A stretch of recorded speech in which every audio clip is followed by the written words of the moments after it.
UBC, inspiring Uganda.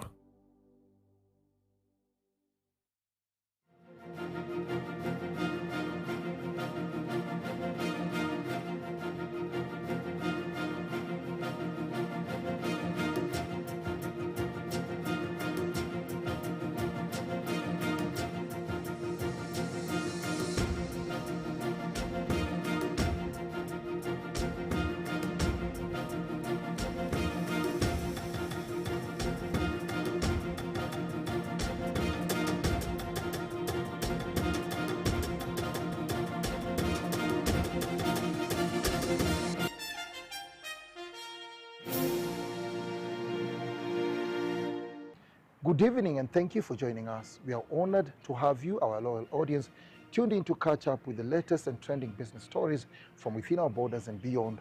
I'm your host, Dennis Igoa, and you're watching the Business Roundup. Before we dive deeper, here are the highlights. The Transboundary Eco Project comes into the spotlight at the just concluded Tanzania-Uganda Joint Permanent Commission. The Tilenga Oil Project in Bulisa District continues to empower communities through life skills initiatives. Uganda begins to feel the impact of the conflict in the Gulf, while 5 bidders express interest in the Uganda Railways Corporation's Railway Rehabilitation Project. For this and more, stay tuned. On to our first story. The Transboundary East African Crude Oil Pipeline Project emerged as one of the contentious issues during the just concluded Tanzania-Uganda Joint Permanent Commission in Dar es Salaam. At the meeting, Major General Kahinda Otafiire, Uganda's Minister of Internal Affairs, openly expressed his frustration, warning that minor disputes often derail Africa's development ambitions. Let's have a look. The Joint Permanent Commission discussions exposed several operational challenges affecting the Transboundary Oil Pipeline EACOP, one of East Africa's most strategic energy infrastructure projects. According to the State Minister for Foreign Affairs, John Mulimba, the disagreement stems from a piece of land commonly referred to as no man's land at the Mutukula border, where project implementers had sought to secure a certificate of title. We have what we call the borderline. The borderline is an imaginary line not seen by anybody. However, in the land management, by both countries, always leave what we call the reserve. The reserve, which is about 15 meters either side. Therefore, the reserve is composed of about 30 meters. But the 30 meters, the 15 meters either side, belong to either jurisdiction. Therefore, when you are issuing the land title, you must issue land title that goes up to the borderline. Now, I think there was a mistake on the side of Uganda, because the United Republic of Tanzania issued a certificate of land within their jurisdiction, which touches the borderline, the marginal line. Uganda, on the other hand, thought that the reserve was not part of Uganda land, and therefore they had not processed the title, including that. We have now told them to go and correct that. So it was something which was imaginary and being imported. So I've also advised, whereas we have an ongoing process of border reaffirmation, the two must be linked. They are separate projects. The land reaffirmation should go ahead, but it should not impede on the progress of the ECO project. Although efforts are underway by both governments to resolve the matter, the push and pull between the parties involved drew a sharp response from Major General Kahinda Otafiire, who emphasized the need for greater cooperation in advancing shared regional interests. Who is going to stop ECOP? Who is going to arrest ECOP for digging a trench in the Tanzanian territory? Nana atawanyang'anya mali yao. That should become a sticking point.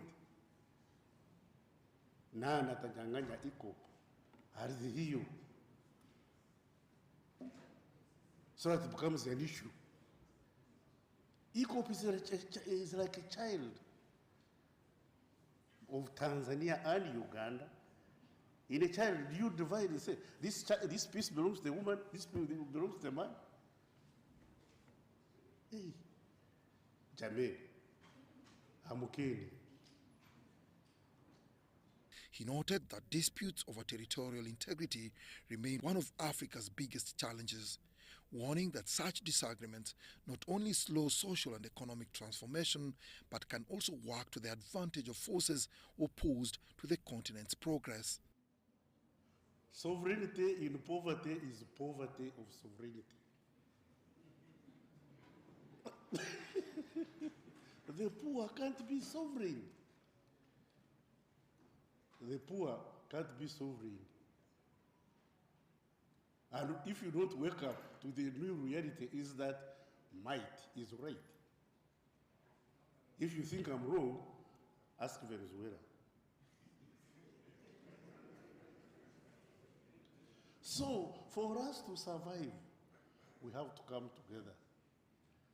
The faster we remove these artificial boundaries, the better for us. Whose grandfather was there in Berlin when these borders were drawn?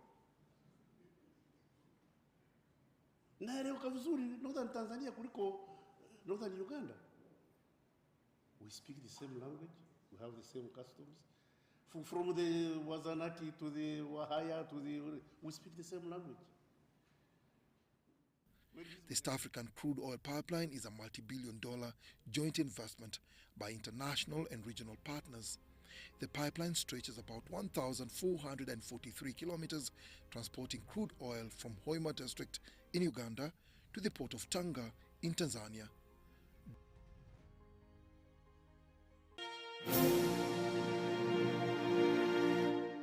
Uganda Railways Corporation has received bids for the rehabilitation of the railway track under the East African Community Railway Rehabilitation Project. The multi-million-dollar tender attracted 5 bidders, none of them Ugandan. Let's have a look. The East African Rail Rehabilitation Project is a flagship regional initiative financed by the African Development Bank at a cost of $300 million. What we have witnessed today is the opening of bids of track rehabilitation, that big component within the project. It is responsible for close to 38 to 40% of the project cost. And this opens the way for the physical work to start. The project focuses on the rehabilitation and modernization of Uganda's meter gauge rail network, particularly along the northern corridor. The tender has attracted 5 bidders. These include China Civil Engineering Construction Corporation and Hui Hong Leader Construction Engineering, China Road and Bridge Corporation, Rail Vikas Nigam Limited, and China Railway 7th Group. But none of them is Ugandan. So why? If we are to modernize, we are looking at having new technologies coming on board. Where are we going to get it locally? We have to rely on other firms, and especially the ones that are beyond us in technology, to support us with this. So when it comes to the local firms, what has been included in this project is joint ventures. The automated level crossings, that could be done in conjunction with the joint venture. The fencing, because the project entails fencing of the rail corridor, the bidders will have to partner with the local farm. So there is that option within the project. Key railway sections under the project include Jinja Malawa, Kampala Port Bell and Kampala Chengera. The scope of works covers track rehabilitation, construction of supporting infrastructure, installation of modern safety systems, environmental, resilience, marine and logistics infrastructure improvements. Crispus Adinitwe, UBC Business Roundup.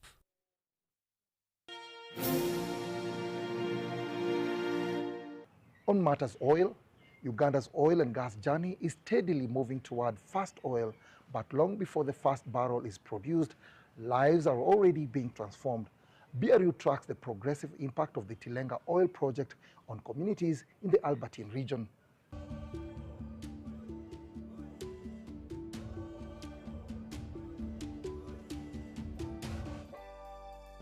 In workshops across Hoima and Bulisa, the hum of sewing machines, the clang of carpentry tools, and the revving of motorcycle engines tell a story of transition from uncertainty to self-reliance. Through its livelihood restoration program, Tilenga has trained over 1,000 beneficiaries in hands-on skills including tailoring, carpentry, mechanics, welding, hairdressing, agribusiness, and entrepreneurship. Many of the trainees are project-affected persons rebuilding their economic stability. Achen Monica, a resident of Hoima district, is one of them. Once uncertain about her future after land acquisition processes began, today she runs a growing tailoring business.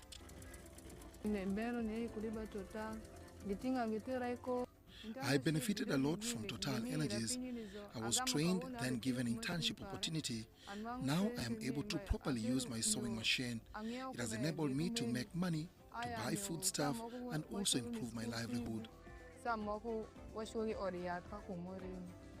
For Monica, the training was more than learning how to stitch gametes. It was about restoring dignity and independence. Augustine Oketh and Patrick Oteam share a similar story of transformation. Oketh is now a certified motorcycle mechanic serving riders in his community, while Oteam has established himself as a professional carpenter, producing furniture for local households and schools. I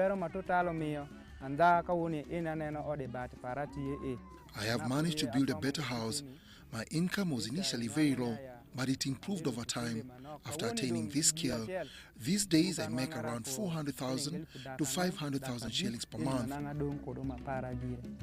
I thank the government of Uganda and Total Energies for empowering us. These individual stories reflect a broader strategy. The Tilenga project, one of Uganda's upstream oil developments located in Bulisa and Noya districts, is part of the country's commercial oil production plan, expected to deliver an estimated 190,000 barrels of oil per day at peak production. But beyond production targets, the emphasis has also been on national content and local capacity building. Philippe Grox, the general manager of Total Energies EP Uganda, says community empowerment remains central to the company's sustainability agenda. This first part, which is the training I took it, will be followed by other sessions in international oil and gas training center and also with hands-on experience directly on the Tilenga project during the commissioning phase. During his regular visits to the project areas, Grox engages directly with residents, listening to their concerns, assessing progress, and understanding their expectations. Government officials have also acknowledged the socio-economic footprint. Uganda's Minister of Energy and Mineral Development, Ruth Nankabirwa, notes that oil and gas development must translate into tangible benefits for ordinary citizens. And Ugandans out there must know that very soon you will have experts who are Ugandans, because these foreign expatriates have trained them, retrained them, they have impacted technology and skills, and they have prepared them for further participation.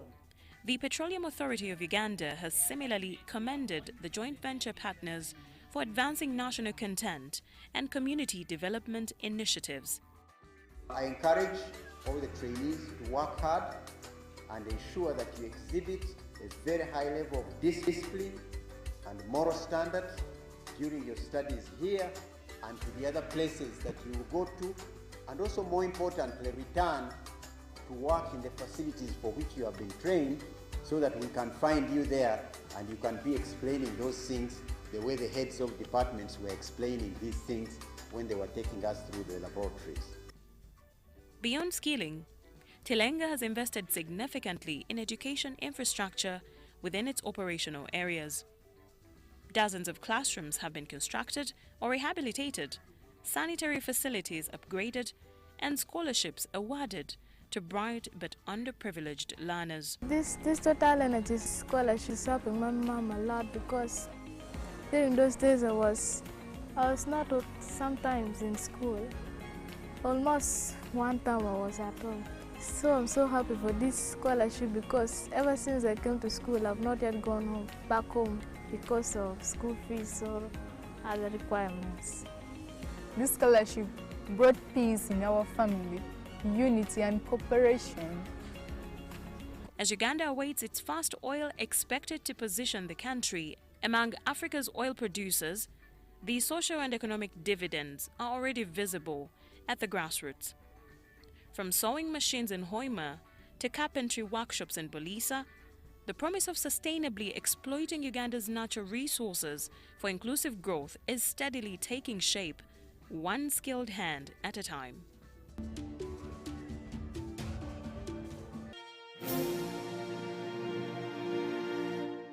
In another development, the ongoing conflict in the Gulf is already sending shockwaves across the global economy, disrupting key sectors including tourism, aviation, trade and logistics. While Uganda has not yet felt the full impact, analysts warn that the situation is likely to worsen before any signs of recovery emerge. We have a report. It is now 3 weeks since Israel, backed by the United States of America, launched attacks on Iran, triggering sustained retaliation and escalating tensions in the region. With no clear end in sight, the global economy is increasingly under strain, particularly following Iran's blockade of the strategic Strait of Hormuz, one of the world's most critical oil transit routes.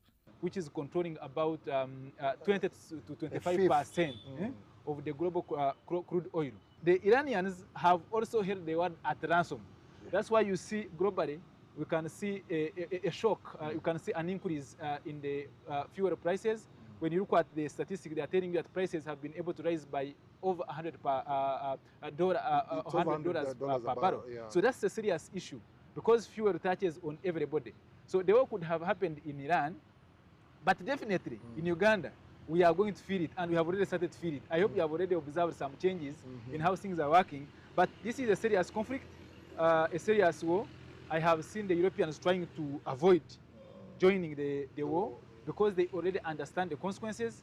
When the war also happened, you realize Iran started to attack the neighbors. Yes. They started to attack UAE, Saudi Arabia, and other countries, Bahrain, Kuwait, because they realized that some of these countries had the bases, the military bases of US, and to bring, when you are fighting, and you know that your enemy is within the neighborhood, you have to first deal with those grounds so that you can be able, to distance the enemy. So I think Iranians have put up a good fight, in my view, but this fight is causing us some global tensions, economically, socially, and other aspects.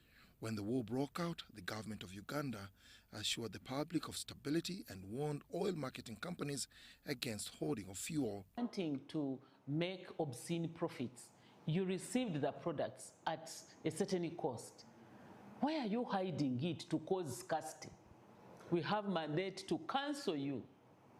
We can stop dealing with you. We are the only supplier, okay? However, analysts say the situation on ground is beginning to shift. We are seeing the oil price or fuel prices going up in our pump stations. Here the government has issued a directive that they are in charge. So will you say the government is in charge? Yeah, that's a serious question, Dennis. As you might have observed, today when I was coming, when I used the Gayaza Road, I realized that most of the fuel stations, the price of fuel had already reached around close to 5,300. Initially, before the war, it was about 5,060. Some of them actually 48, 60, yeah, 4900. So you already notice that actually the fuel, the operators, the operators of fuel pumps have already started to raise the prices of fuel. Yes. Now, what you would expect definitely is an increase in the fuel prices. I know government has come up with assurances that the country needs to be, they need to stay calm. Yes. But if this war continues to escalate for some good days, then we are going to face a big challenge in the push of the fuel prices. Definitely, not only Uganda but across the world, we shall have to experience some rise in the fuel prices because we have told you that most of this fuel that we import, because as a country we are a net importer of petroleum products. Exactly. About 95% of the oil we use here is imported, and even the liquefied gas. So you are going to experience some surge in prices because of this conflict. What I can say is that as a country, and unfortunately as we are now, we may not have the capacity to sustain the economy, because when you look at statistics, we are able to use about 6 million liters of petrol or fuel per day. Yes. But our current kind of the Ginger storage terminal is able to handle about 30 million liters. Yes. That is the storage capacity. Yes, government has come up with a good initiative to construct one of the largest in the region, which is the Kampala Storage Terminal, which is being erected here in Jinja, but in PG. Yeah. But at the moment, it is not yet operationalized. Exactly. So I cannot guarantee that if this war continued and the tensions escalated more for a month, then we may be able to contain the pressures, especially on fuel prices. Beyond fuel costs, the Ugandan shilling is also weakening against the US dollar, raising concerns about inflation and the cost of imports. Prolonged geopolitical instability could significantly disrupt supply chains and strain Uganda's fragile economic recovery. This raises a critical question: can Uganda shield its economy from sustained external shocks of this magnitude? I think the government must step up efforts to curtail the speculative behavior of businesses, to stop businesses from exploiting the ordinary citizens. I'm telling you, I passed by petrol stations which are already selling fuel above close to 5,500. Yes. But you also see some fuel stations which are around 5,100 around there. Yes. So you imagine what could be driving the difference of 400 shillings here. That is it, yes. So there is a problem somewhere. So government must be able to step up efforts to say, please, yes, there is an issue which may affect our prices here, but at least the increase should be within acceptable levels. I've actually seen that in Tanzania as well Yeah. as in Kenya, where you find like all the petrol stations have the same amount. Yeah. If it's 183 Kenyan shillings, Yeah. it's 183 in Shell, in Total, in absolutely. Rubies. It doesn't matter. Absolutely. But ours is Yeah, different. because you must have the capacity as government to be able to establish a price Yes. beyond which it becomes illegal to sell that kind of fuel.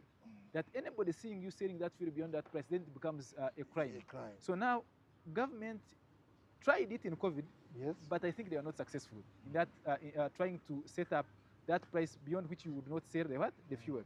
So I think government should realize that actually these shocks are going to continue happening because of the global tension that happened, and these are likely to affect the economy.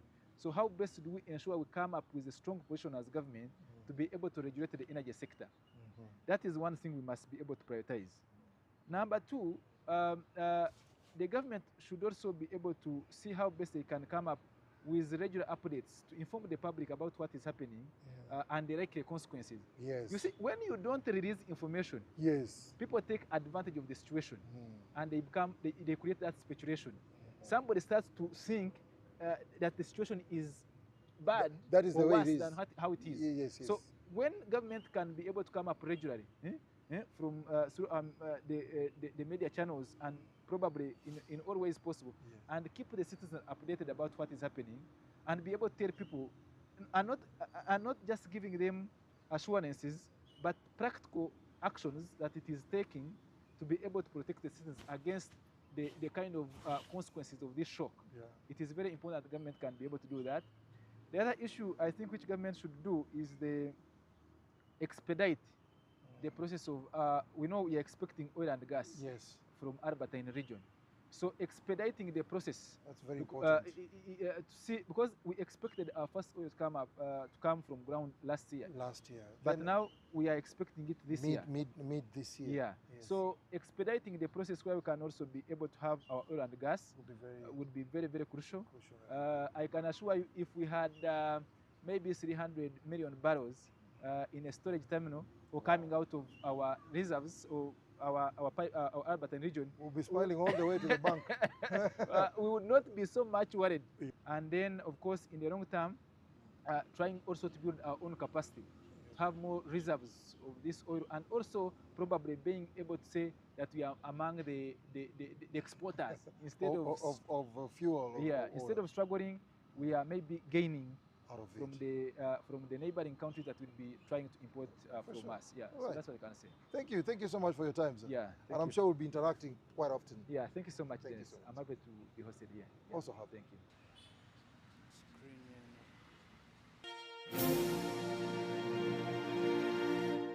Relatedly, government has assured the public of a stable and sufficient supply of petroleum products. Engineer Irene Batebe, the Permanent Secretary at the Ministry of Energy and Mineral Development, says government through UNOC continues to hold stock that will take the country through March and April despite the ongoing conflict in the Middle East. it is important that we once again reassure the nation that we remain well served with petroleum products.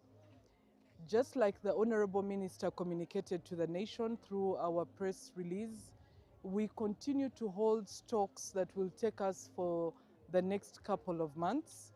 And why? Because the ships supplying us our product through March and April had already traversed the Strait of Hormuz. But also critically, we have a robust partner, Vitol, that is partnering with UNOC, and they continue to look beyond supplies through the Strait of Hormuz to ensure that the country remains supplied. Therefore, if at all there is any price appreciation in the market, on the petrol stations, this is superficial.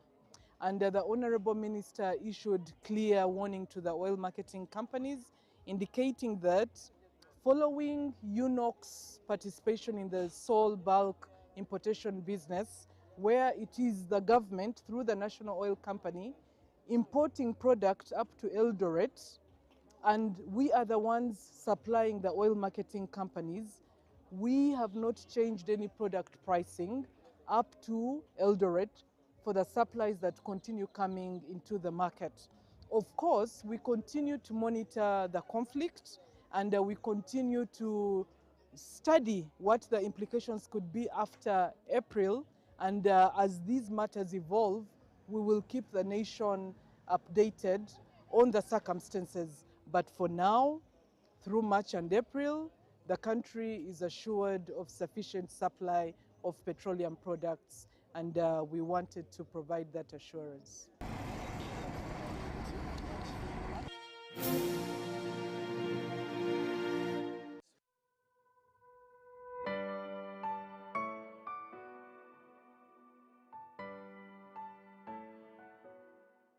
We have started developing business models, business concepts, business projects within the biocredits projects. So for the biocredits project, yes, there will be this pathway of conserving biodiversity, and then you're getting these resources, you're protecting these resources.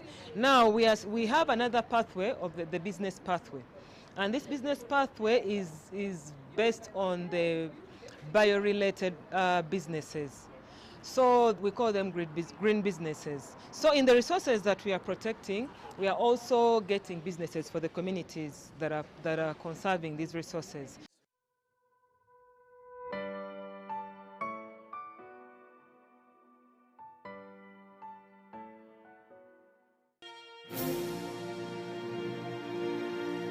And before we go, we leave you with a word of wisdom. We should always respect the little things, small amounts of money, small moments of time, and even the smallest efforts, because what may seem insignificant to you could mean everything to someone else. And with that, we sincerely appreciate you, our loyal audience, for staying with us from the very beginning of the show to the very end. I've been your host, Dennis Igoa. Let's catch up again, same time and same place next weekend. Bye-bye.